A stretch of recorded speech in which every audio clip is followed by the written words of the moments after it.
On Friday night there were landed at Larne within a few hours 40,000 rifles and nearly 3.5 million rounds of ammunition. There was no rush or bustle. It was accomplished with celerity, yet without fuss or splutter, because it was done in pursuance of a well-formed plan. All the arms were landed at Larne harbour, and a vast transport of hundreds of motor cars, lorries and wagons, drawn from their various centres, came to the town. It was an amazing sight to see this huge procession of cars, nearly 3 miles in length, descending upon the town with all their headlights ablaze. The people flocked to their doors as the seemingly endless procession filed past in the direction of the harbour.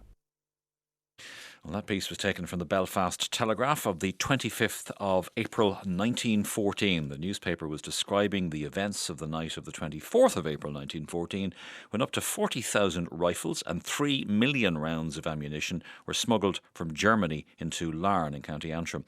The operation was organised to equip the Ulster Volunteer Force, formed the previous year. This week is the centenary of the Larne gun running, which was a central episode in the Unionist campaign at the time. Here to talk about it is Conor Mulvagh, lecturer in Irish history at University College Dublin, and their man who's looking after the decade of commemorations. And I'm also joined from Belfast by Dr. Timothy Bowman, senior lecturer in history at the University of Kent. You're both very welcome indeed. Thank you. Tim, first of all, what was the background to the creation of this, well, let's call it an army in Ulster? Well, this dates back really to January 1913 when the Ulster Volunteer Force had been formed. And of course, if we think about the creation of that, Unionists said that they had led a popular campaign against Home Rule that had been ignored. We think there particularly of the League and Covenant signing in September 1912. Unionists talked a lot about their parliamentary campaign and basically said that that had all been ignored by the Liberal government and its allies in the Irish Parliamentary Party. So that was the sort of Unionist narrative about why they were driven towards a military response, if indeed we can see it as a military response. And then from January 1913, there's a lot of ad hoc arming going on of local units, which it's questionable how illegal that is up until a declaration, royal proclamation comes in December 1913, which then leads to this great plan to bring in a massive amount of guns in one lift, if you like, rather than the sort of few hundred that have been smuggled in on a rather ad hoc basis up to that point. There's also some concerns about UVF morale by the end of 1913, that men were getting fed up with endless drilling and endless route marches, and that if they weren't given arms soon, the momentum would fade within the Unionist campaign against Home Rule. And one of the main instigators, Conor, in the Larne gun running was a fascinating character, a man called Major Frederick H Crawford. This is somebody that I would have come across in the 1890s, and his interest, or the point of interest then, was that he was involved in a plot to kidnap William Gladstone. Absolutely right, Myles. Frederick Crawford, I suppose, most remembered for his role in the Larne gun running, but before that point, Crawford was constantly involved in, I suppose, anti-democratic efforts in Ulster. And the first and the most notable of these was after his return from a life of seafaring of a year, he comes back and finds himself embroiled in the Home Rule crisis of 1893. And he approaches his senior Unionist figure and says, I'd like £10,000 and if you can fund me, I'll kidnap Prime Minister Gladstone. I'll take him to a remote Pacific island. I'll supply him with all the necessity he needs, including a full classics library. And I'll keep him out of politics until the Home Rule question can be settled. So Crawford never had much of regard for democratic processes. Famously, he seems to be the only example they can find in the Solemn League and Covenant who signed in his own blood. And there's actually the pen that he signed in is on Prony's website.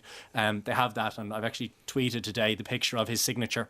It's in black and white, so it's hard to tell whether it's in blood or not. But Crawford was most certainly a figure who was constantly involved in, I suppose, this daring-do, gung-ho attitude to politics and being able to undermine the democratic process through arms. Tim, is that a myth? Did he actually sign it in his own blood? Do we know? I thought that there had been a DNA test which showed that the record of Prony isn't signed in blood, but of course when those people signed the covenant, they got a parchment to take home with them, so it's quite likely that he signed that in blood and then that was framed and kept above the mantelpiece, something of that nature. OK, well, we get the idea, we get the picture about Frederick H Crawford, I think, at this stage, one way or the the other.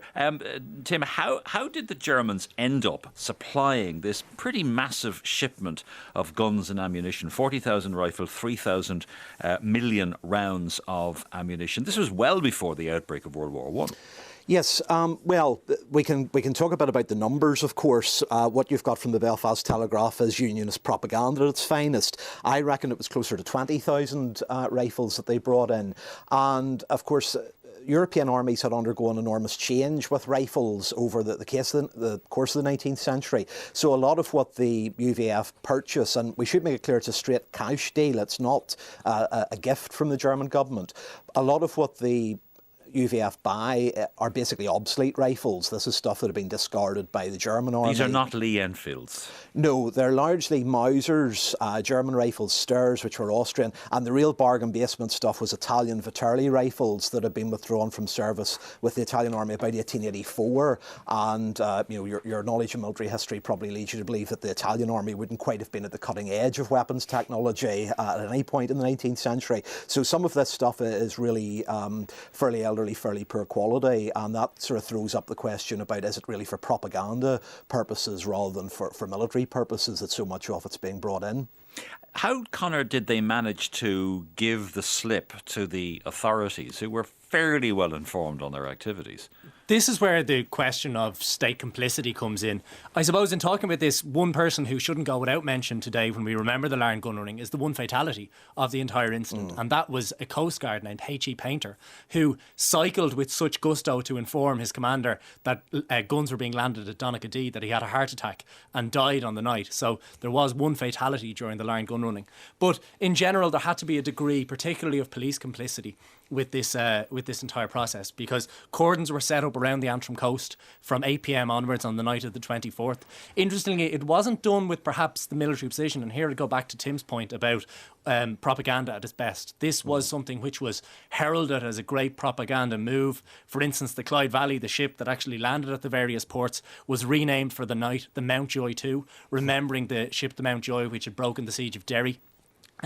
So there was history and propaganda being mixed in together, but the schedule that was planned for a full nighttime landing where this would outfox the authorities and anyone who was trying to move against them. But the last arms weren't landed until 8:30 in the morning on the 25th of April, much later than had originally been planned. So they were landed in full daylight.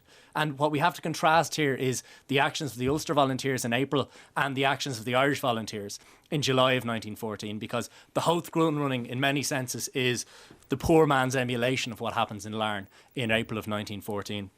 At Howth, a much smaller consignment of roughly 1,500 rifles is landed, and that's done in broad daylight. So despite the fact that they don't have the financial backing that the Unionists have in April of 1914, they try to provoke a military response, and that's exactly what happens in Dublin. Fascinating text here, Tim. According to the late Professor Tony Stewart, A.T.K. Stewart, in the Ulster crisis, the best armed branch of the UVF before the Larne gun running of April 1914 was, wait for it, the County Donegal UVF.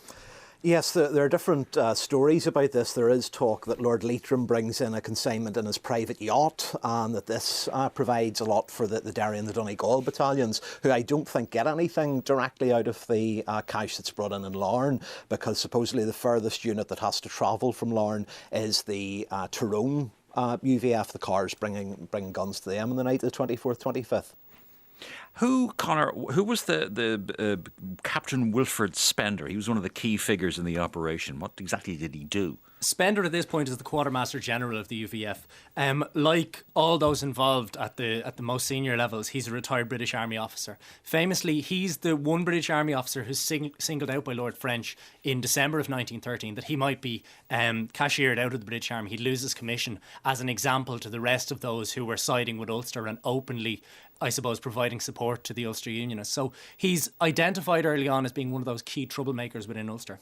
He's one particularly important person in terms of his role as Quartermaster General. He organises this distribution, and as much as I suppose downgraded the efficacy of the landing at the ports, the actual distribution through motor cars was much more efficient, and that was done with great speed throughout the province of Ulster. Just to go back to one point Tim made, it's very important to note here that I suppose all Ulster Volunteers weren't created equal in the sense of where the arms went, and the lesser efficient rifles, the Italian rifles, etc., were sent to the border counties, and the best rifles were kept in Belfast itself, which underlines a key point about how the UVF operated and how certain hierarchies on a regional level happened. Tom texts us to say it's rarely mentioned, but it's thought that some of the weapons from the Larne gun running made their way to loyalist allies in Dublin, namely the Loyal Dublin Volunteers, who had their headquarters in Parnell Square. Correct me if I'm wrong, but I believe some of the weapons were accidentally unearthed by workmen in the 1930s. I'm not sure if anybody can cast any light on that one.